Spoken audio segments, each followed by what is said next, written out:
I'd like to introduce Dr. Alvin Morris, teacher, dean, vice president of an academic health sciences center, among a whole bunch of other things. Welcome to the cameras, Dr. Morris. Thank you, Richard. Appreciate being here. I thought it would be useful for us to begin by giving the viewer a chance to get some sort of basis for a very large and varied career. By beginning at the beginning, New Haven, Michigan, where is that? New Haven is a small town about 30 miles north of Detroit in Michigan.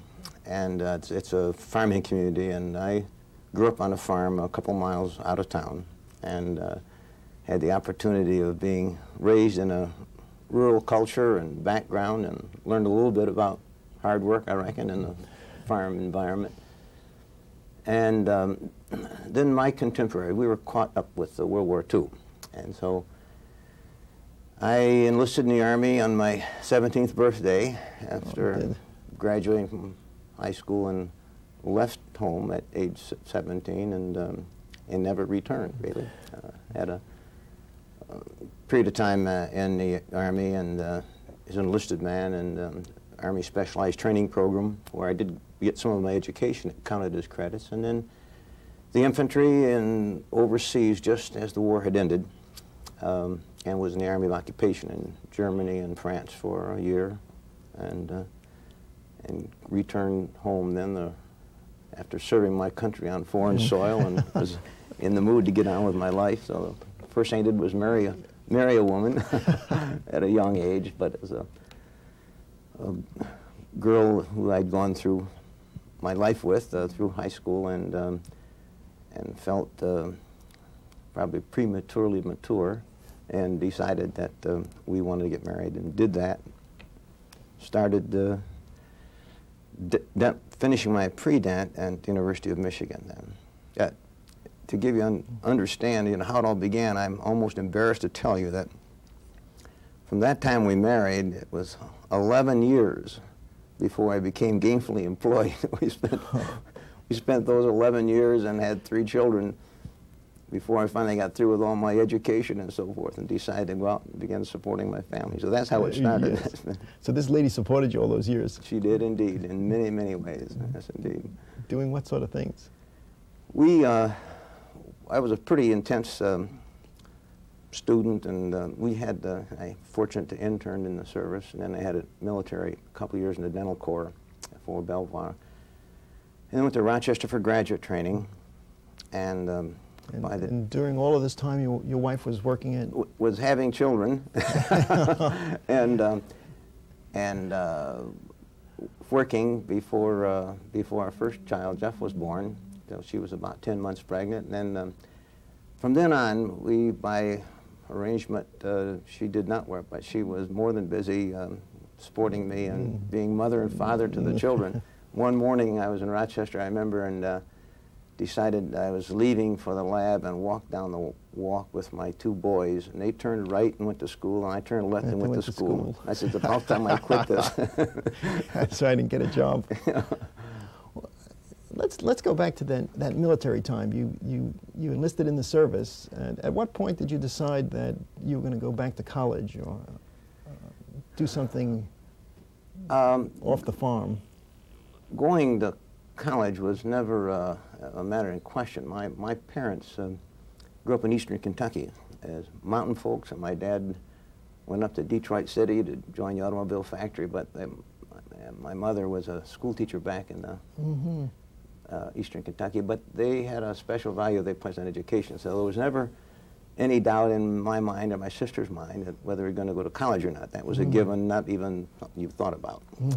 Turned out that the uniqueness of that time in history worked to my advantage, because fortunately I graduated from high school young, as I was 16, and then I immediately went into the Army, and that Army Specialized Training Program, the only wing I could get into at 17, provided some of my education, and then I was eager to get out of, when I got out of the Army, to go back and finish my education, and went to Michigan then and finished my pre-dent. Was fortunate. My decision to enter dentistry really started my sophomore year in high school. So I always had that, through all this, I had that in my mind. What happened as a sophomore in high school? I was sitting in this rather small high school in the main study room, and the principal, the superintendent of the high school, walked down the aisle and walked past me and flipped a pamphlet on my desk and read on going. The pamphlet was on dentistry. This was a man whom I respected, my math teacher and my basketball coach, and I thought a great deal of him. And he had a high respect for the dental profession, and somehow got the notion that I ought to think about that. And that's almost all it took. Just that one pamphlet? Yeah, that really started. And my goal was to be a dentist from that time on, and fortunately it worked out. Did you have any feel at that time what pathway you would take in dentistry? Or did you see private practice as the kind of the first goal? I was really committed to private general practice. I thought that was my future. As a matter of fact, my wife and I had a little town picked out in Bel Air, Michigan, in northern Michigan, great hunting and fishing country, and it had no dentist. And I spotted that on a deer hunting trip once, and decided I would solve that community's dental problems. That's and right. so my plan was Al Morris there.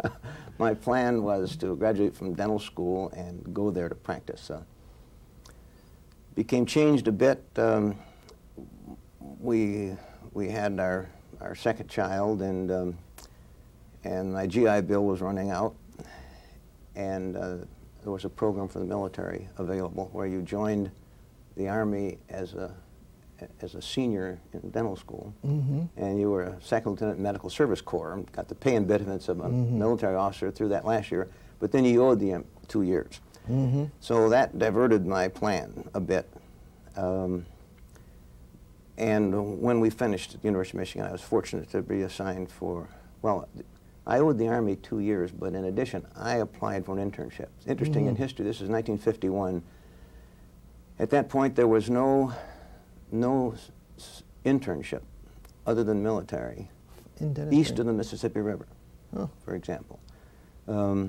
And I decided I'd like to intern, and the Army had a good internship. So I plan was fortunate to receive that minute. I owed the Army an extra year, so I had a 3-year commitment upon graduation.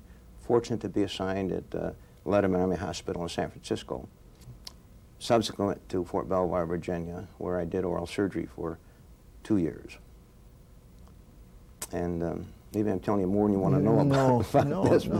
But I guess I'm sort of waiting to hear the other shoe fall, which is the decision not to go to Bel Air. My plan really was, after my experience in dental school and my attitude about dentistry and my influence of dental education, I decided that the best of all worlds would be to have a practice and teach. University of Michigan still has a pattern. They have many important faculty who are half-time practice, half-time teaching. And they're more than a part-time. They have a real commitment to dental education, and that looked awfully attractive to me. So while in the Army, I revised my notion and decided to, when I finished, to go and get a master's degree in radiology and teach half-time and practice half-time. So that Bel Air slipped as of that. And then, through a weird circumstance, I was had a couple month overlap in my oral surgery assignment at Belvoir with Emmett Kostic, whom you probably know, who had interrupted his PhD program at Rochester. He already had his oral surgery training. And between Emmett and Jack Hine, who was director of Forsyth, they talked me into coming to Rochester and getting a PhD. So the three of you were at Letterman together? John was, and John at that time was back in Rochester as senior fellow of the dental group at the University of Rochester. Oh, I see. Emmett was, when our overlapping time ended, went back to finish his PhD. I see. And started telling John about me and this strange guy who wanted to go back and teach part-time. And between them, they began influencing me to consider coming to Rochester to get a PhD. And part of that decision was, well, if I'm going to put that much investment into preparing myself, the only way to get a return on it was to apply yourself full-time to dental education. So the decision to practice part-time ended at that point when I decided to go get a PhD. So I guess that's the story. Oh, so it was Kostic and Hine that was... Correct. Emmett Kostic had the key role in influencing me, but with Jack's support, telling me that I could line up a public health service fellowship for the training period, and that could make as much as $5,200 a year to support myself and 3 children during that time, and it seemed like something that was doable, and my wife again was very supportive, and so we made the decision to go to Rochester, which turned out to be a monumentally critical decision in my career, to decide to go and get graduate training there. Tell me about what was dental school like for you? Dental school, at my time in history now, we started in '47. Everyone in our dental class were veterans, from all kinds of backgrounds in the military, high-ranking to infantrymen like myself. Therefore, except for myself, they were an older group. I was the youngest person in my dental school class, but by and large, that period of time, the veteran group in dental school was an aging group who had lived a bit and had their goals pretty clearly in mind, and were very serious about them. So dental school at that point was a group of mature men, by and large. We only had 1 lady in our class, but mature people, strongly goal-oriented. That was a time when the number of people wishing to enter professional school was extraordinarily high. So it was a very select group, very capable, able group. And dental school for me was an extraordinarily exciting, demanding time. It seemed I probably could have taken it a little more easily in stride than I took a pretty strong commitment. But it paid off, and I felt blessed to have being educated in a good institution, which the University of Michigan was and is, and it was an excellent start. And so it's hard to say I enjoyed dental school, because it's the pressure and the stress and an extraordinary amount of work. But when most of us were married, many with children, and it wasn't a frivolous time of a lot of partying, so people took the business very seriously. So it was very demanding, but very satisfying. I'll not say that. But in the process, I had the notion deep in that it somehow could be done a little bit differently. To say that I was satisfied in all ways with my dental education probably wouldn't be true, but I do believe probably my interest in education somehow was influenced by the notion that the process didn't have to be just like it was, and there might be something about it that you might be able to change along the way. Well, I'm going to come back to that question again. I do want to hear more about that.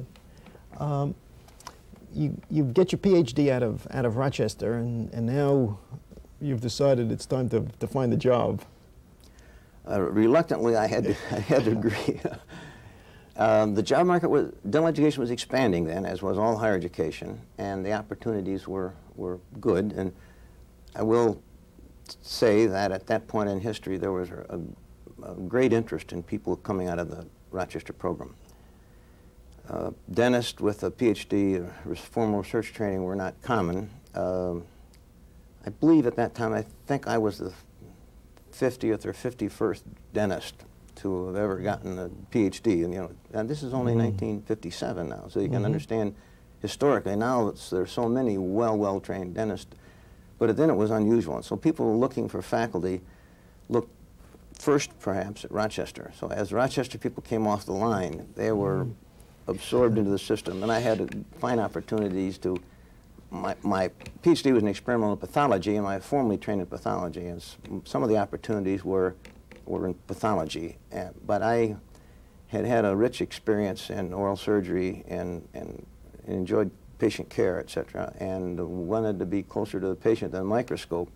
To the University of Pennsylvania, Dr. Lester Burkett, then, who was a dean, offered an opportunity. and the chance, that was in oral medicine and clinical oral pathology and oral diagnosis, and also time to do research. And so chose to take the path which would keep me in patient contact, and also was eager for the opportunity to learn from Dr. Burkett, who was an outstanding leader in that field, and I knew I could learn a great deal from him. But it's interesting, to put it in perspective. I don't know who the audience for these interviews are, but I was fortunate to receive an offer of $12,000 a year at the University of Texas to be in pathology.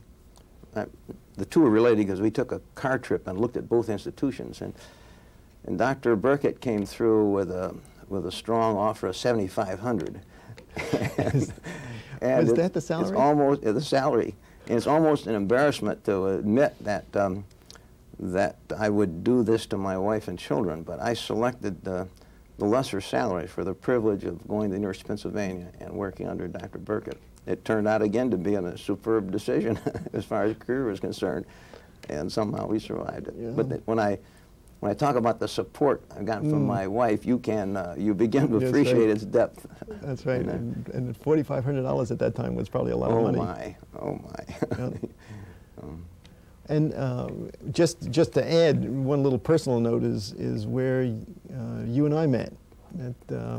Glad you remembered. That's right, as your student. And, that's correct. And that's right. Remember when you came on to oral diagnosis? That was it was an exciting time for the students. Well, thank you. That was a very, very rewarding time at Pennsylvania. Extremely rewarding. Dr. Burkett was an excellent mentor and taught me a great deal about oral medicine and academic administration. I was head of oral diagnosis there, and so I was involved with his cabinet and had a chance to watch him. It was a period of intense development and hard work. I was fortunate I got a nice research grant from the National Cancer Institute to continue my work, and I had a research lab and a trained technician, and my career was going very well at Pennsylvania. I had a good research program going and an excellent institution, and I was learning. I'm very grateful for those years at Pennsylvania. Come back to the University of Rochester for just a second. I'm just sort of curious about who were some of the other people you worked with there who ended up in education. You were talking about all of these folks coming off the line and ending up in dental schools. University of Rochester was a very unique program, particularly at that time in history. It was the only place a dentist could go and find an environment in an organized setting in which to pursue a PhD in the sciences. There was a dental group, and the dentists there were all in the various basic sciences, in pathology or biochemistry or microbiology and so forth. And they had primary residence in their home department, but there was the dental group that linked them together and seminared together, and the oldest person around was called the senior fellow, the one who agreed after receiving his PhD to delay taking a job for a few years and provide the guidance. And they administered all the public health service kinds of things. But through that group, one of the early people to come out of that group, for example, was Joe Volcker. He was an early, and he left and went right to Tufts as dean and then became the Alabama, where his outstanding career developed. My colleagues at the time were John Salley, finished, and ultimately became dean at Maryland. He was in the group. Joel Wazowski, who was at Case Western Reserve. There was a time just about 1955 or so where about a quarter of all the deans in the dental school had a Rochester background. A quarter of all of the deans in U.S. dental schools had come out of Rochester. Had a Rochester background. Oh, wow. So the influence of Rochester on dental education was very great, because one of the things that we had in common was a little bit of an uncommon background relative to research and a commitment to it. It was an exciting time in NIDR's development, the availability of research funds. So it was in those dental schools where leadership was vested in Rochester people that some of the stronger research programs developed and the research commitments developed. And so Rochester is an interesting piece of dentistry's history. It does not play the same role today it did then, but in the early days.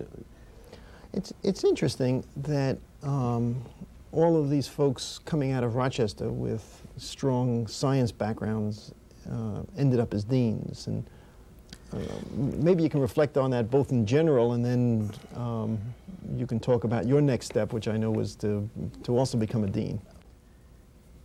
Dental education at that point was characterized by a disproportionate number of part-time versus full-time faculty. Dental schools such as the University of Pennsylvania, for example, won an excellent reputation.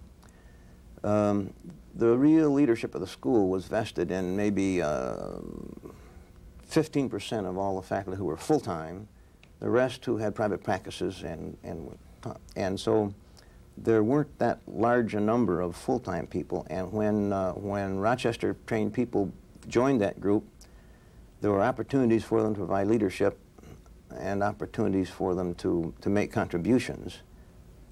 And then it falls back to the anachronism about dental education. Most people became deans because they were very successful at doing something other than deaning, which is a catch-22 for the dental education, because the skills you use that helps you establish yourself as an educator or a researcher are basically unrelated to the skills you need to be an administrator. And so one of the things that has influenced education adversely over these years is that the people who arrived in leadership positions were not really trained. Their career route was not in administration. And some found out that because you could do good research and teach ably did not necessarily prepare you to have a lot of comfort and satisfaction out of being an administrator. But I think that's the reason the Rochester group, there was a time when there was a great need for committed full-time educators, particularly with research commitment, and they were recognized and given opportunities. Now let's come to the specific case of you. You're at Penn, what, 5 years, 6 years? 4. 4. Yeah. I guess unfortunately, yeah. You really do want to know these details, do you? It's to me an interesting story, if you'll forgive that. I was having an exquisite professional time, and with a good research program going, and a well-trained technician, and that's right. Fortunately, students who like you, and students, and some fine students to teach, and really enjoying it, and enjoying at that time so much. And if someone had pressed me hard, said, what do you want to do in the future? And I said, well, this is what I want to do. This is what it's all about. I had no thoughts about doing anything other. It turned out that they were developing a new medical center at the University of Kentucky, and Dr. Willard, who was the vice president, had responsibility for getting a dean of nursing and dentistry and all these things, and it was all building at the same time. And he went to Joe Volker as a consultant and said, help me. Where do you get good people? And of course, Dr. Volker's had a strong commitment to Rochester. And he said, well, surely you want Rochester people. So I guess they looked around and spotted the people around who were Rochester trained and started sorting them out. I remember I suddenly got a call. One of the vice presidents at Kentucky was going to be on campus and asked if he'd come by and talk to me. And to my surprise, when we sat down in the office, he wanted to talk about the new dental school they're aspiring to in Kentucky. And it was pretty exciting to hear. And we talked for a couple hours. He said, how about you maybe coming down for a visit to talk to us about the deanship? I couldn't believe the man. And I said in all honesty, I said, look, you're a bunch of physicians down there, and you're about to make a decision of extreme importance to dentistry. And you have an obligation to make that carefully. And I've only been 4 years in this thing. I was an associate professor then, but I said, I just haven't had the experience to do that. You can get somebody better than I can. And I think you've got an obligation to find them. And so I said, no, I'm not ready yet. I'm not. So I really thank you for the, but, and went home to my wife about it, and we chuckled, and I forgot about it. And I really wasn't playing reverse psychology on the man, but at any rate, some months later, I got another phone call from Dr. Willard saying, would I meet him in Washington to talk, and it led to a decision to visit, and the subsequent very risky decision on his part to offer me the opportunity to go there as the founding dean of the school. And it was not an easy decision to make because things were going so well at Penn. I was enjoying that, and to give up my research and teaching and so forth. But it was a unique opportunity to start a school, so I succumbed. And how old were you at that time? I was 33. I was the youngest dean in the country, and maybe I don't know if anybody had ever been appointed that. So it was really a risky thing for Dr. Willard to do. When I think back on it, I said, you know, how in the world could he have been so risky to do something like that? Tell me about, and it's sort of, you know, here you've got this successful research program and everything is going real well at Penn, and all of a sudden Willard must have said something to you about what they were trying to do at Kentucky that must have turned you around. It was a number of things, Richard. Remember I told you before my parents came from the mountains of Kentucky, remember?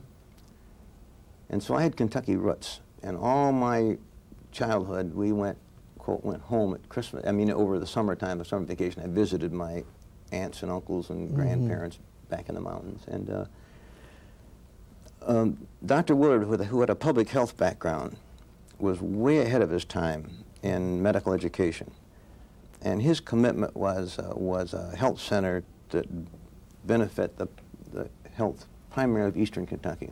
The University of Louisville, a very fine institution where a third of the total population of the state was surrounded the Louisville and Jefferson County, but Eastern Kentucky was out there without, except for a few coal mining hospitals, really very limited opportunities for health care. Dr. Willard had a strong commitment, and the school was kind of built on this notion of responding to that need, and that's pretty exciting. And the funding was very generous. The state of Kentucky decided that, to begin this project and made a strong financial commitment to it. It was a time when federal funds in various forms were readily available. And so when one looked at the potential for perhaps making a contribution, you didn't have the shortage of money as a restraint. You could almost say that we could do whatever we really were smart enough or crazy enough to try and do. And those combinations, the mission, the basic mission there, and the opportunity to realizing that there would be the resources that would not be constraints, made it a very exciting opportunity, and so we decided to give it a go. Well, if you could try to recall back to the couple of weeks before you arrived there, I'm sure you must have had some vision of how this dental education program was going to be the same or different from what you experienced at Michigan and at Penn. And I'm wondering what was going on in your mind at that time. Listen, this is fun. Actually, I'm enjoying this, to tell you the truth. I didn't know what, you said I couldn't prepare, and I kept wondering, I was kind of anxious to hear what I had to say. But at any rate, it is fun to reminisce about this, because when the second approach from Kentucky came, and I was asked would I come down and talk to Dr. Willard, I sat down and started writing my philosophy of education, what I thought, and the answer to your question. It turned out to be a 27-page document. And I mailed it down to him, and I said, now read this, and if you don't like it, don't let me come down there if it's not compatible, etc. And fortunately, I guess it sounded kind of good to him, or at least it was compatible, and so the subsequent went. So I had gelled my thinking pretty concisely, 27 pages, but pretty explicitly. The advantage of that document was when you when you start trying to recruit a faculty. The dental school building itself, there came a time in the Development Medical Center where they had to fill that gap where the hole was, where the dental room was going to be stuck on. And so with the help of Dr. Volker and some of his staff, who they consulted about the building. So the building was in its final stages of completion at this particular point. So one of the, I should have said earlier, one of the things that appealed to me about that job, they didn't have to spend 2 or 3 years of my life as an architect worrying about bricks and mortar, which don't interest me that much. Because that was already done. Yeah, that was all done. And the building was a fine new facility which reflected some philosophies, none of which are incompatible with what we might want to do educationally. We could adapt to what we want to do to the building all right. And so when I was appointed there, the building was still about 4 months short of being completed. But we had a commitment upon my arrival in 1 July to start a class the next September, a year away. So recruitment of faculty became a very serious matter. But the nice thing was I had this document. So when I talked to people, I'd give them this 27 pages and says, you know, if you like this, let's talk. If you don't come down. Yeah, don't call me, I'll call you. And it became a very useful document in that term. And so when you ended up with people who were joining forces, it was at least you had a basic compatibility of what we were trying to do.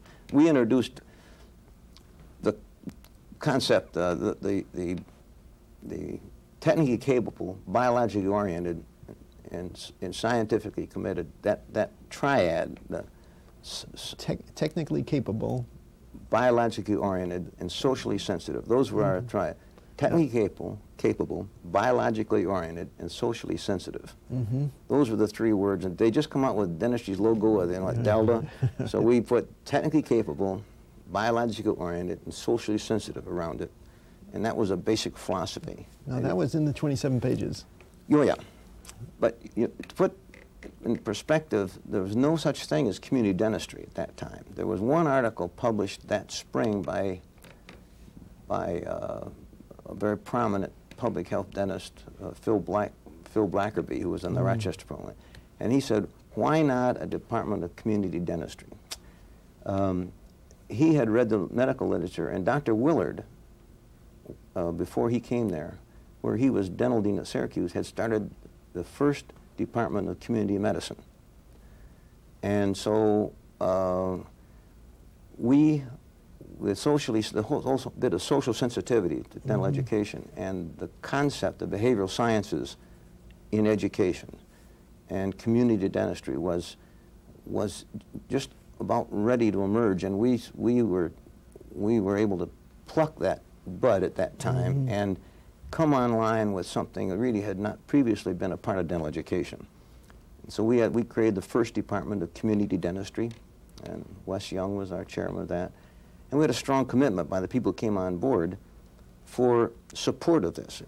When you try and graft on a social sensitivity to an established dental school, it's not the simplest thing in the world, because it has little to do with passing state boards and some other things.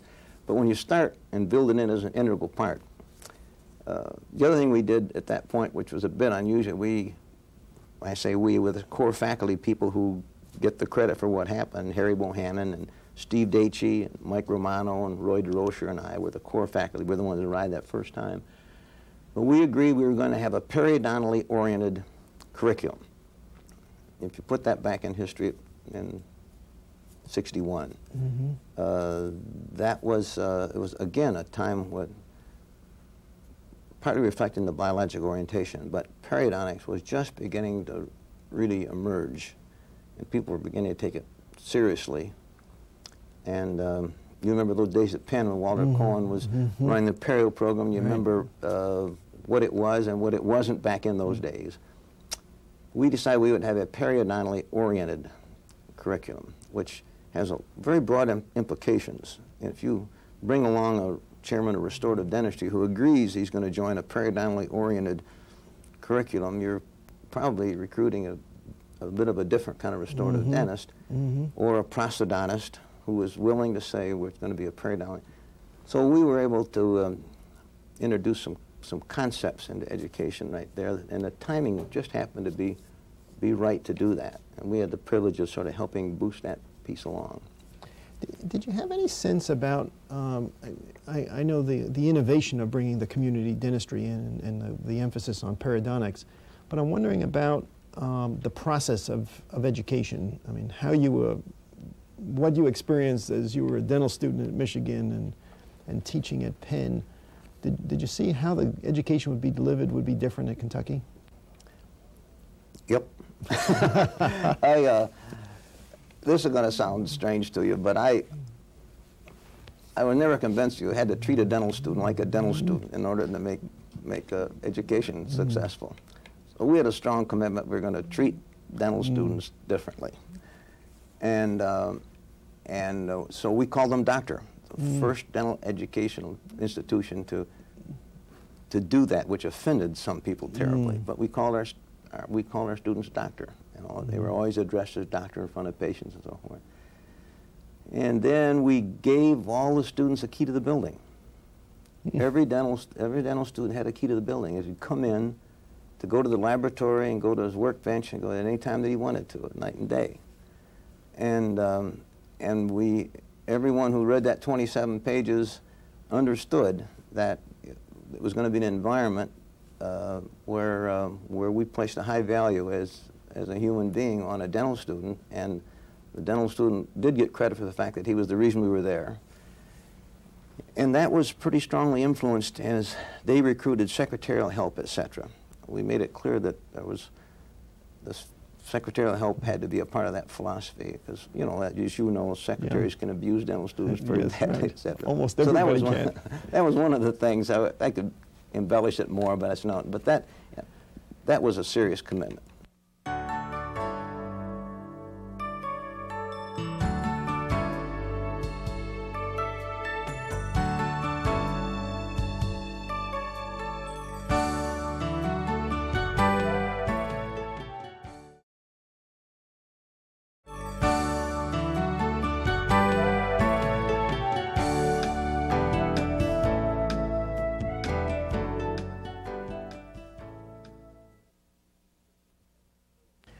Let's continue with the Kentucky experience and all of the innovations that you were attempting to do at that time. You mentioned calling the students by doctor and keys to the school. Anything else that stands out in your mind in terms of things that you were particularly proud of in terms of the innovation? I've already mentioned the socially sensitive community dentistry component, but that's I think was important. Most of us have been educated, even you, because I know about your education, and what basically talked about a horizontal curriculum. You focused heavily on your basic sciences for 2 years, and then heavy on your clinical sciences for 2 years. Then there emerged in education the concept of vertical curriculum. That started in medicine, started at Case Western Reserve and a few places in medicine, in which they brought things down and tried to verticalize. They'd take a subject like anatomy and try and explain how anatomy dealt its way through clinical medicine, and they would work. And our folks, as we sat around trying to plan a curriculum, we thought about it a while, and we came up, it was not me, I think it was Steve Dacey or Harry Bohannon walked up to the board and came up with the concept of a diagonal curriculum. And essentially the key component of that was we moved clinical dentistry into the first year, which was quite new at that time. So we moved clinical dentistry, and the students began seeing patients, working on patients as first-year dental students. And if you can picture, as the diagonal moved on, the proportion of didactic basic sciences versus the clinical side was shifting as you moved on toward the end of the year. That was a new concept that created some excitement. Generally, the idea of early clinical exposure was one, and I think our group did real well in introducing that. I think that was a the other thing we did, we knew we were a bunch of young guys. We were, as I told you, I was 33, and the tendency to recruit young people, partly because maybe some kind of a bias. Some I recruited were older than me, But we had an extraordinary young, for purposes of dental education, people, and there were a lot of establishments that are looking askance at this bunch of young kids doing all this. And they were the only ones to agree to the 27 pages. right. And so we decided we were at least smart enough to know we needed help. Yeah. So we got money from the American Fund for Dental Education at that time to hold a curriculum conference. And we invited in about 15 or 20 key educators, practitioners, so forth, from around the nation for an intense 3-day look at our curriculum. We sent them all kinds of material in advance, and we presented the whole idea to them. And we sat there and listened. And they sat there and they chewed on it and told us what we were doing wrong and told us what we were doing right. So when we moved on from that point, we did it with a little more confidence that it had had the scrutiny of some true leaders of the profession. That became published as a separate issue of the Journal of Dental Education called the Kentucky Dental Curriculum. And I was subsequently told that the printing was sold out, and it became, some people called it a fairly important document in dental education's history at that time, because it did sort of document a kind of a new level of thinking, so it was available for people to think about. We did feel better because it had the scrutiny of some really superb people at that point. Let's also look back, and now that you've got, you know, the wisdom of the 40 years, I'm sorry, 30 years since that time, what would you have done differently if you were going to start it now? Or any regrets about what went on? As far as regrets about my own career, I guess the one thing that I feel is I got out of becoming a real educator and doing research too young. I enjoyed that. I do look back. I will tell you candidly that to be those Penn students from those days who still are kind enough to indicate that they appreciate what I was doing then, I really enjoyed that, and so I guess I regret that I didn't have more time to be a clinical educator and to do my research. But as far as the dental school is concerned, I made some mistakes. We started with an empty building. When I walked in there, I had to borrow a table and a chair to sit down on. It was totally empty. And we went from that point to recruiting 65 full-time people in a year and a half. I made some mistakes in my recruitment. But as far as the development of the curriculum and so forth, that was the benefit, that was the result of the contributions of the core group, and then the next group that came along. Gordon Christensen was the chairman of our operative department, the restorative department, for a while before going to Denver. Judd Hickey came from Ohio State and made such an extraordinarily important contribution, not only to the educational program and the milieu of the school, but direct contributions to what we were all achieving. Harry Lundeen was our ground and bridge individual. So Wes Young, and we had some good people. And I can't say that I regret what they did, because the products of our efforts certainly reflect theirs. I guess I regret that I burned out as soon as I did. There is something to be said for continuity of leadership, and I was dean 8 years, and I felt that we'd accomplished the fundamental goals that anything started. I think in retrospect it would have been, this is no reflection on Harry Bohannon, who replaced me as dean, but in general I think it would have been, someone who could have maybe stayed in place a little bit longer might have been, as far as been better for the school. I don't know. Not if Harry Bohannon hadn't been available after a few more years, because Harry replaced me and did an excellent job and was certainly a logical choice for that. But it sounds a little bit, we could talk at some, matter of fact, there's an article published, that Harry and I published, that essentially identifies all our mistakes. And I think some young educator would do well to look that one over, because we were very candid about the mistakes we made, which doesn't often get in print. And we made our share of those. But by and large, I can't say that I regret much that went on at those particular. The most exciting time possible. And we were, the vigor that comes with youth makes up for the lack of wisdom. Well, then tell me what convinced you to take the vice presidency then? It's difficult to communicate the commitment, emotional and physical, that was required from starting this school those years. On my part, my wife's part, and it came at a critical time when my kids were growing and I had little time to contribute to that process. And I was so emotionally involved. And we used to hold a faculty retreat every year. And it was, the main purpose was to be sure that all the new faculty who had been recruited in that subsequent year were able to get on board and be re-infused, if you will, with the philosophy of the place, so it wouldn't slip and take a direction, and get to know people in a. Those were important events, and I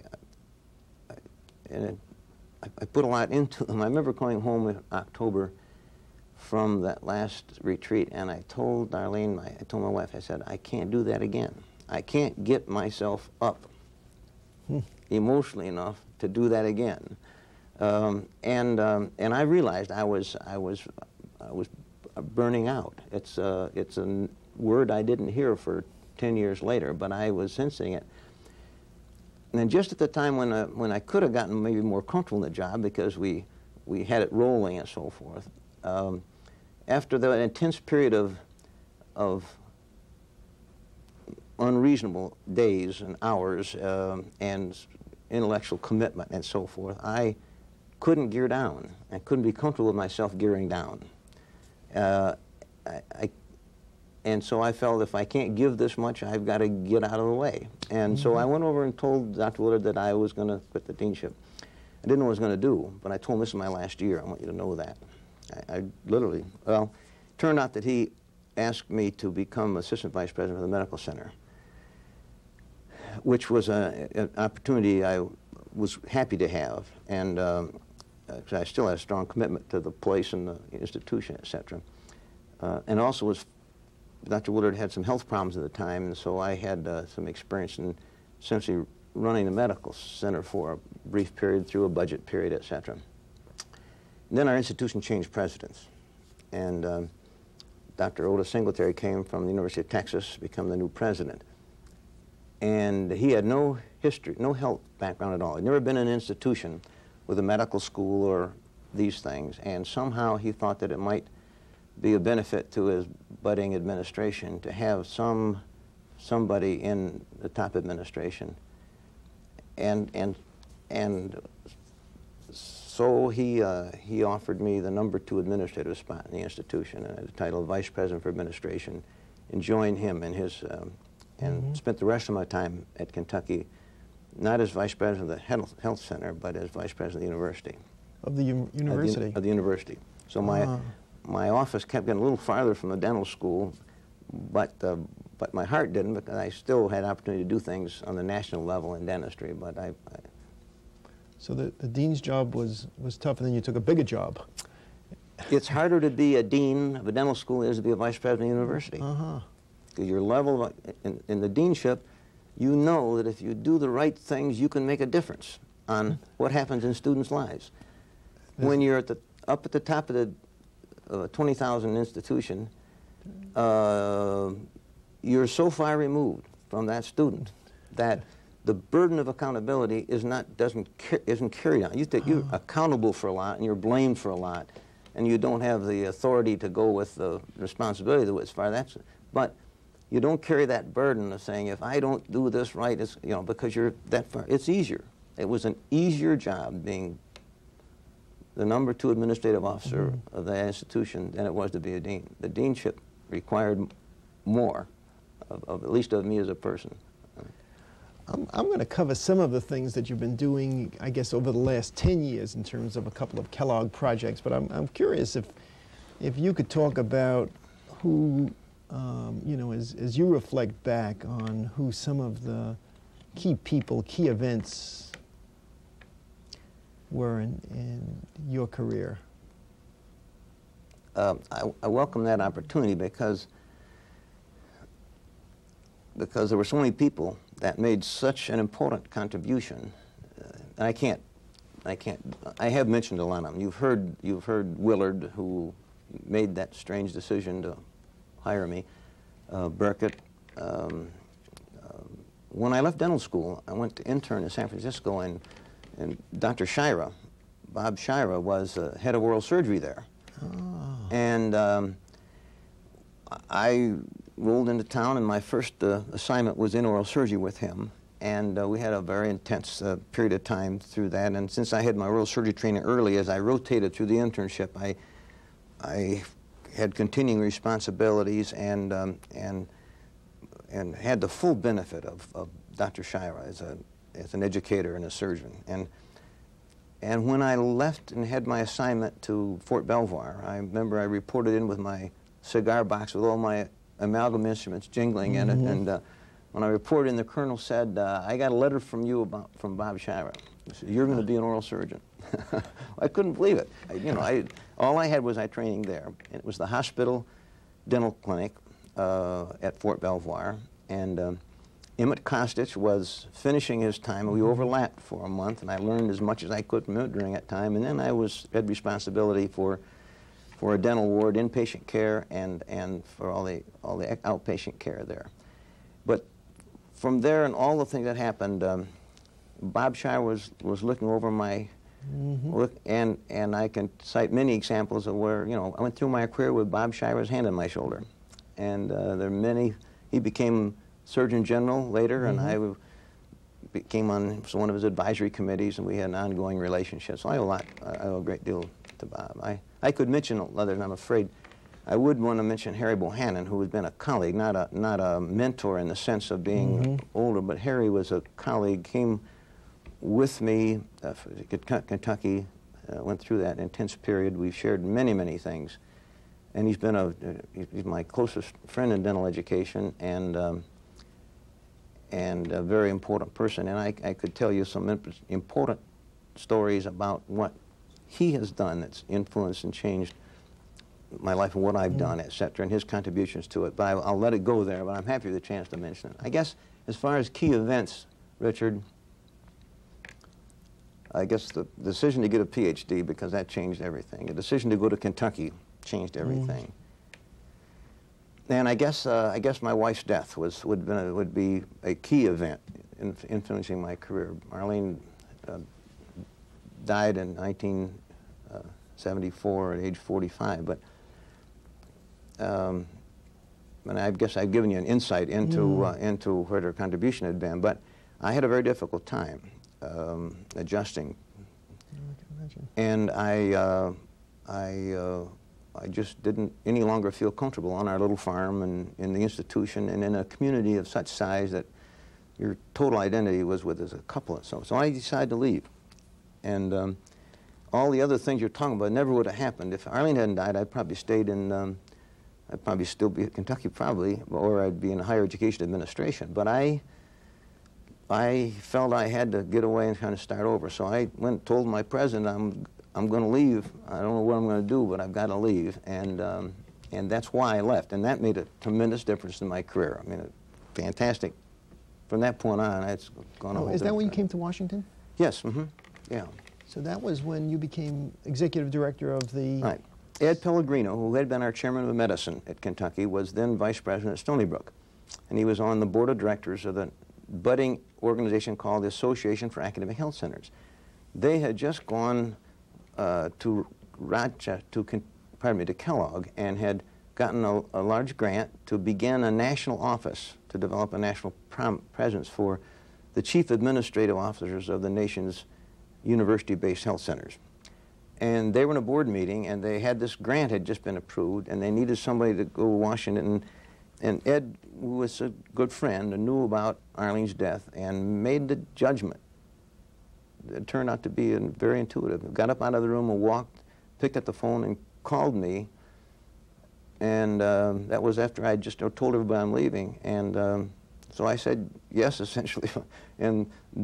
And this decision was made. And so 2 months later, I left Kentucky and went to Washington to establish the office for that. Oh my, I didn't know that's how it happened. Yeah.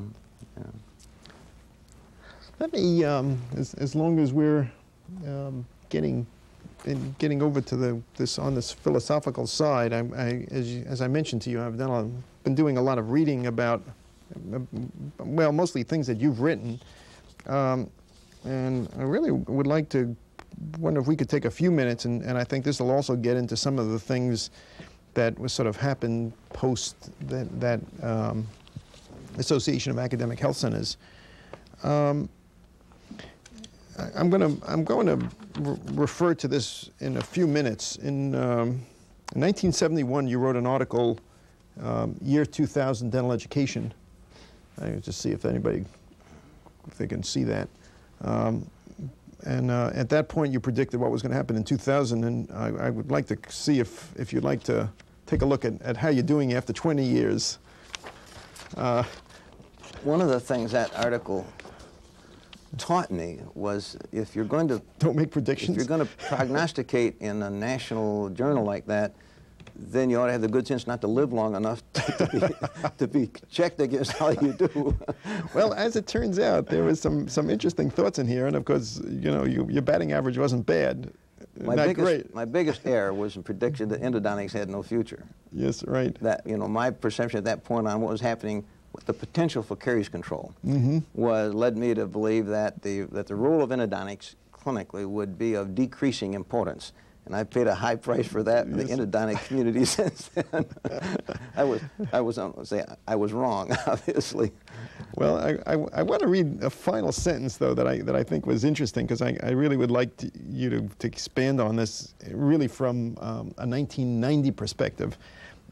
You said, it is in the criticism of those who love dentistry that we can find inspiration for future action. But it is through a vision of the future that we will find our guide for action. It was in that next to last paragraph. And I guess I'd be curious from your perspective now, what you see as the vision that would guide future action in dentistry. That sounds pretty good. I'd forgotten I'd read that. Thank you for bringing that to my attention. I found later a way of saying that. I didn't realize that I had written this, but John Gardner wrote something that I've used in some publications that I paraphrase for dentistry. The concern for dentistry is to be under the influence of uncritical lovers or unloving critics. And that has become a problem. There are people it's disastrous. Both uncritical lovers and unloving critics, both are in a position to do the profession great damage. And you can look around and cite the influence of some rather Pollyannish people who are the uncritical lovers, who believe just because dentistry is dentistry, it's got to be all right, and everybody ought to understand that. And if there's something wrong with them, if they don't understand how great and good dentistry is, if you take that posture, you lose the opportunity to look very critically at the reality. And of course, the other side is the unloving critics, of which we have plenty, both within and without the profession. And those people there's many examples of how the profession has been suffering under the influence of them. And so, to go back to perhaps what was worded a little differently there, it's the people who care about the profession but who are honest enough to be willing to recognize the inevitability of change and committing itself to influence that change is what can bring the profession into the next century responsibly and successfully. I'm bearish on the profession, but only if it can be responsibly able to influence its own destiny by controlling the way in which it's going to change. Well, let's deal with some specifics, because this is from 1973, although it may be interesting to look at it in terms of the current perspective. You wrote, "I fear the research thrust in many dental schools ran out of steam, and it came at a critical point in the reaction. I fear the burner was turned off just before the temperature reached the level required for the permanent rupturing of old bonds, thus assuring the development of a new academic configuration." What would you say about the state of? Would you agree that that still holds for now, or? Yes, yes, I do. There has been lacking. There was lacking when we entered dental education, that the full acceptance of the teacher-scholar concept of a full-time academic. And we found, and still find today, many educators who are not fundamentally committed to scholarship and research. And I think that contributes to a more shallow contribution to the future of the profession. And we had an opportunity when there were good funds and there were a number of people in leadership positions to try and influence it, in which we're trying to come forth with the concept that some level of scholarship is appropriate for every academic, not the basic science person who's up on the third floor in Pennsylvania, but anyone who commits their life, full-time life, to scholarship, to education, has an inevitable responsibility, if you will, to be involved in scholarship. Back in those days, dental education was prospering, moving so fast, and people could get promoted, if you will, and advance to tenure and things in education without ever demonstrating, in many schools, without ever demonstrating a true commitment to scholarship, to research as a fundamental part of the school. And that's not changed today. And what happened was, and what I referred to the burner going off, is the federal funds began to dry up. When we started Kentucky, we could tell a young assistant professor with a spark in their eye, you know, we want you to develop as a teacher scholar. We'll give you the time to do it. Here's a laboratory in which you can work. Now here's what you have to do to get money to support yourself. And they would go out and write grants and help, and they could get money and get on with it. And then the time came when that same bushy-tailed assistant professor would do all the right things and write a grant, have it acted on by this dental study section with a pretty good priority, and be told there's no funding available. Then the assistant professor comes back to your office and says, well, what am I going to do? I'm ready, here it is. They said it's good, they gave it a high priority, there's no money to do it, and the capacity to respond to that need was gone from dental education. And consequently, the way out of that is a lot of people said, well, you don't really, if you do innovative things in education, we'll call that research, we'll call that scholarship.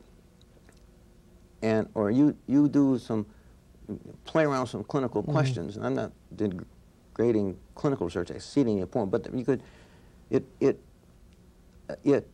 institutionalized the credibility of doing less than fundamental, you know, serious research. You could play around with a new way to curriculum, or to give the expression, new applications of telecommunications, computer-assisted learning, all these things, and that was accepted because that was something someone could do without funds. And so there came a time when we were doing, it was so hopeful, and the thing plateaued out, unfortunately, too soon, before there was the commitment that was really needed to assure that every full-time person accepted, not because they had to, because they believed in it, that they were going to be a scholar.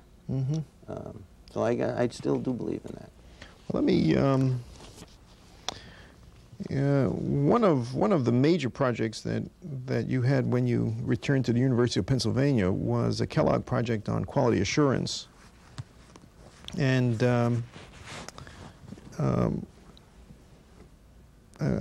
I'd like you to just maybe expand on one of the conclusions from, I guess this was an ADA article in '89.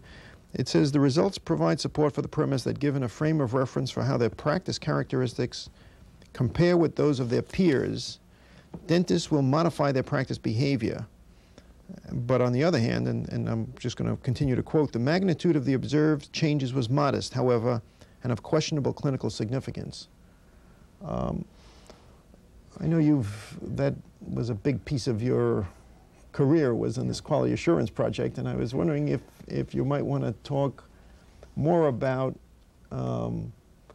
what's happening in that area and what you think about the results in the light of that quote?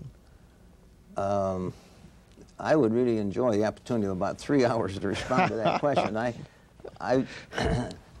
I would want to acknowledge the important role the Kellogg Foundation played in my life and supported me in various facets in many ways. And the opportunity to do that so-called DEMCAD project, the Development of Educational Methods in Computer Application in Dentistry, the acronym of DEMCAD, and the Kellogg Foundation invested very richly, $1.7 million for the first section, and then another $750,000 for the follow-up. And I'm terribly indebted to them for the privilege of doing these things.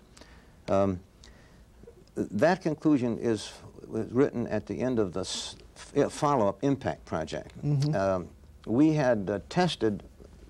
The premise was that there did not exist an generally accepted definition of quality of practice, nor anything beginning to resemble some kind of instrument for recognizing quality and in a way that could be quantitated for statistical and research purposes. So basically the project was to try and ask the question, what is it about dental practice that any reasonable practitioner would recognize has something to do with the quality of care delivered? And with that as a premise and with the help of an outstanding practitioner panel, we built an instrument for going into a dental office and evaluating the quality of practice. And then we had the opportunity of testing that instrument in 300 dental offices in 14 states across the country. My greatest fear was, since the focus was on quality, and since we could not take a totally randomized approach to our 300 sample, because the dentist, after all, had to volunteer to let you come, that perhaps the quality would be such that this instrument would not discriminate. What we found out, to our pleasure, in a sense, from the research standpoint, is it did discriminate. There was a wide range of performance by those 300 practitioners on their total quality points, if you will, from the instrument. So then we did considerable analysis of what it was about practice that changed. And the premise that was made was that dentists practice in isolation, basically. And they can play golf every Wednesday with a dentist across the hall, but by and large, nobody really knows how they practice, and they don't really know how someone else practices. So a dentist's own personal standards are a mixture of what he learned in dental school and his own personal commitment to his fellow man, to his own financial ambitions, etc. But he sets his own personalized standards he's going to. And it's my belief that in many cases, what is unfortunate is the dentist doesn't have any frame of reference to know whether they're good standards or not. That if he knew they were, he would do something about it. But as I understand what you've written, even once you provide them with this information, that it didn't seem to make much difference. So the follow-up was, we got the follow-up grant, went back and visited a second time after telling the dentist how they did. Okay. So they could say, look, I was in this whole sample of 300, 85% of dentists did better than me in this, and this. And my premise was, if all you got to do is share that with them, and dentists are going to correct that. You know, they'll do that because they want to practice higher quality dentistry, all right? And that's what the impact project was, to go back for a second visit. And that conclusion reflects the data, which showed that there was a statistically significant difference between those who were visited a second time before they knew their results and those visited a second time after they knew their results. There was a statistically significant difference in that group. However, from the standpoint of clinical significance, it was modest indeed, and from my point, disappointing indeed. So, it's expected that the bottom line from that is, while I believe that quality assurance efforts, things that you go out and have to impress on people, do this and do this to assure quality, would not be really all that necessary if the person through an assessment method could know what their quality is, that he'd take care of it himself. Now my conclusion is, it's going to require external influence through organized quality assurance mechanisms in order to stimulate dentists to change their behavior. I was wondering if that was, you know, whether that was going to be the conclusion. Let's talk about that dental school curriculum, though. There are two things that you wrote in the early '80s, and I was wondering if you might want to comment on that. And that had to do with the 5th year as a dental education requirement. This is was from a debate and a '83 article that says, in my opinion, the most serious problem with the dental curriculum is overcrowding, near saturation of the academic calendar with multiple course offering of varying lengths and intensity. You get one of the things that any group of educators will agree on is that the curriculum is crowded. That's not a question. Everybody would agree with that, and they've agreed with it for 35 years. The problem is not the willingness to do something about it significantly. And in that 35 years, the new knowledge and new things coming to the profession has continued to increase. So since the dental curriculum of 4 years, something like 4,400 hours, now enlarged to include the summer between your junior, senior, and now the summer between your sophomore and so forth. There's still, there's an infinite amount of time available. But we need to teach more about temporomandibular joint. We need to teach more about implantology. We need all the periodontics should have more influence. The aesthetics are come. All of this is happening at a time. You can't ignore it in the curriculum. So over time, more and more things, but nothing comes out the other end to make room for it. So the curriculum has gotten impossibly crowded. And pedagogically, it's anybody would agree this is not a good way to try and educate people. And consequently, I've come to the conclusion that the only relief valve from this is going to be a 5th year of dental education. Now, the of or the in is important. That article makes this point. I don't think we want another 5th year in dental education. You want to get the students out of the environment and the direct control of that dental faculty who have manipulated the curriculum in ways that benefit their own department and their own discipline. And if you give them a 5th year, the faculty just go and they'll suck it in, and pretty soon you'll have an horribly overcrowded 5-year curriculum. So it's not a 5th year of dental education, but a 5th year in dental education, which I believe should be a postdoctoral year in a different environment. General practice residency type environment, like the hospitals, and military hospitals, and many hospitals around the country. And we have some good examples of dental school-based general practice residencies who can be successful and fine, but they're staffed independently. They're free of the curriculum draw from the dental school, etc. And if the faculty will accept that there is something going to happen after that 4th year, and the terrible burden of state board performance is coming down on their judgment of how well they're teaching, hopefully they'll be able to soften that 4 years. They won't feel they have to teach every single possible thing that a dentist might need to practice independently, with the knowledge that there's going to be a 5th year of rounding out those clinical skills. And so hopefully it will make that first 4 years better, more productive, and we'll end up with a better finished dentist at the end of 5. So that's my belief. What I'd like to do is sort of come back to this thing that I started with, which had to do with a vision of the future. If you were going to be writing the 27 pages now, I mean, given all of this, I mean, given the DEMCAT project and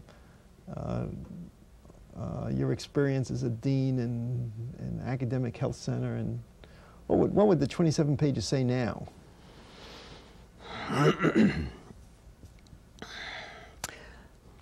I think when I wrote that, I was much more of an uncritical lover of dentistry than I am now. I believe so sincerely in the inherent good of the profession and its mission that all I believed is you had to do the right things, and all the right things would happen. And now, if I were trying to put a document together reflecting the future, I would place dentistry more realistically in the context of the society of which it's a part. And in that context, I would be insistent on the importance of accountability of the profession, professional practitioner, the professional educator, I would remind people that you know, dentistry was not divinely ordained. You don't have a right to be a dentist. I don't have a right to be a dental professor. I only enjoy that privilege because somehow society has decided that they need what I have to offer. And as long as I'm responsive to that society, I can anticipate a future of opportunities to make contributions. If I ignored that responsibility, if I lose the concept of fundamental accountability to society, then I think my future and the profession's future is really shadowed. You know, to the educators, I would say, you know, this country was founded on a, you know, no work, no eat basis, and everybody got out and worked, etc. And there came a day when the early people in this nation said, look, you stay back in the fort and train our kids, educate our kids, and we'll hunt and fish and fight and grow crops for you, but you can stay back there. And that's a fundamental reality of our education. Early, this society valued the education of children enough that they set aside some people and said, we'll support you if you'll educate our children. But if they don't do what they need, if they don't get educated, you can be sure that person is going to be plucked back out the other side of the fort. But people that believe they had a right to be a dental educator, we found that, you know, 5 dental schools have closed. That's a rather poignant demonstration of the validity of my viewpoint, because somehow the society that supported that educational venture came to the conclusion that it was no longer providing what was needed in that environment at a level that society appreciated. And consequently, they went by the way. And I believe, as far as the future of the profession is concerned, I know it sounds trite in many ways, but fundamentally, if in the way we teach and in the way we practice, if we are not committed to being certain that we're meeting the responsibility of the society that supports us, then the profession's in trouble. The profession will always place a premium on trained competence and educated intelligence. And that's what the dentist represents. He's superbly trained and so forth. He even has something that society needs and wants and will pay to support. As long as he's responsive to be meeting those needs, then the profession is bright. The money will come from various sources, not in the magnitude that everybody's been comfortable with, perhaps, and so forth.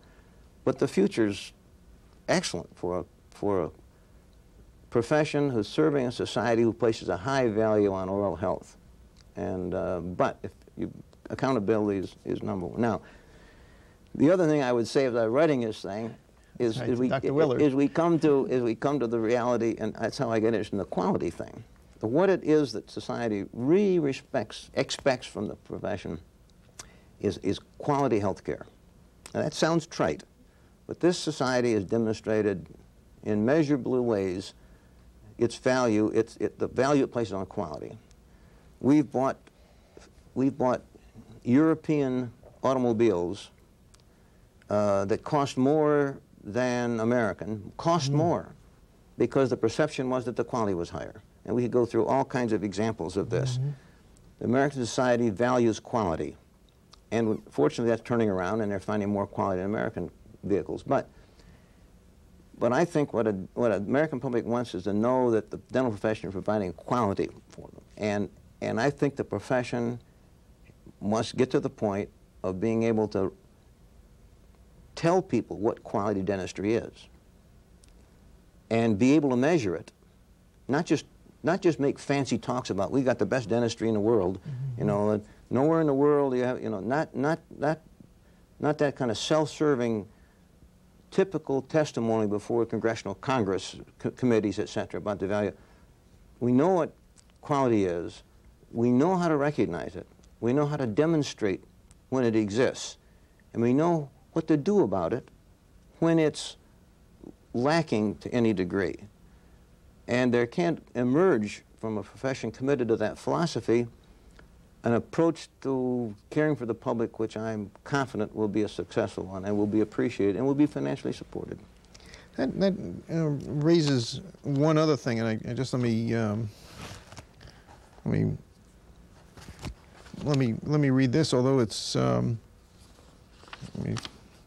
is from 1972, but it sounds like what we're talking about right now. You wrote, I believe that at this time in history, I mean, you could be talking about right now, the dental profession's highest priority of need is for coordinated leadership at the top, leading to development of dentistry strategy for change.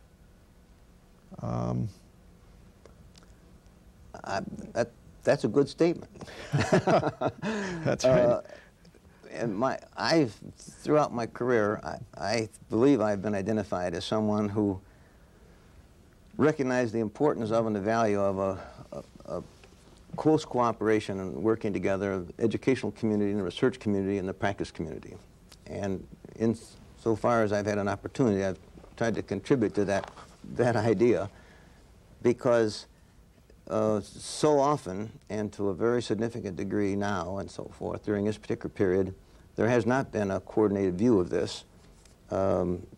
Dentistry has undergone changes and will continue to. A number of things contributed to what was seen as an oversupply, and the economy changed the daily life of many dentists, and the answer was to get to dental school. If you read the history carefully of why some of those 5 dental schools closed, it was because part of that society out there was the dental profession helping do away with the dental school. And there remains a sentiment in some elements of the organized profession that we're, even in spite of what dramatic change we've done, maybe we're still educating too many dentists. If we could have faced that challenge with a coordinated approach between the educators, research people, and the leaders of the organized profession, I think we could have come through it with a better end result, better for the public and better for the profession. The extent to which there's a polarization occurs between the practicing profession and the educational profession, to the extent to which that polarization occurs, I think we're compromised in what can really be achieved in everybody's best interest. Talk to me about the leadership part of it, though. Do you think where will that leadership come from, and is it there, and is it just a matter of getting it mobilized? I think no, I don't think it's that simple, and I hope I'm not become a cynic. But it generally takes more to motivate action than general goodwill. And very, very commonly, the bottom line is somehow a financial one. As long as the practicing or the profession is doing great financially, they'll have little reason to talk or listen to anybody. As long as dental educators are well supported and doing their own thing and having their fun and can ignore the practicing profession, there's no reason for them to really take seriously a broader, grander view of what could be. But when financial adversity becomes a reality, things are happening out there that's changing the daily life of dentists and their financial well-being. And dental education is, as you're well aware, is having difficulties financially. It's my hope that the financial necessity to seek solutions that make sense will bring us together in ways that will bring results that will be in our best interest, always saying, and the public we serve. And that some people will be willing to see the broader picture and be willing to contribute to what's good for the other side of that equation as they receive benefit help from the others. So I don't think, I think it's going to take some financial stimulation to have the right things happen.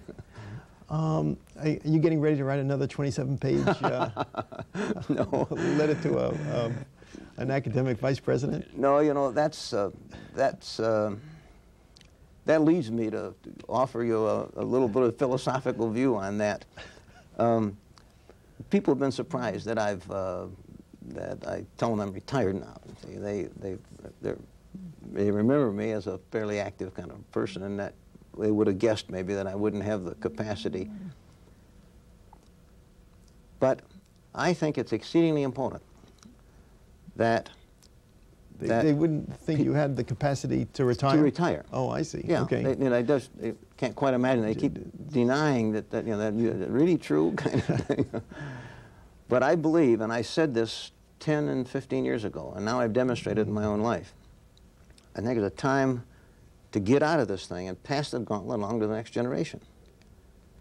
And I've been deeply impressed and often hurt by watching giants damage themselves and the institutions and things they built by staying on too long. Mm. And I can cite names that I certainly won't do.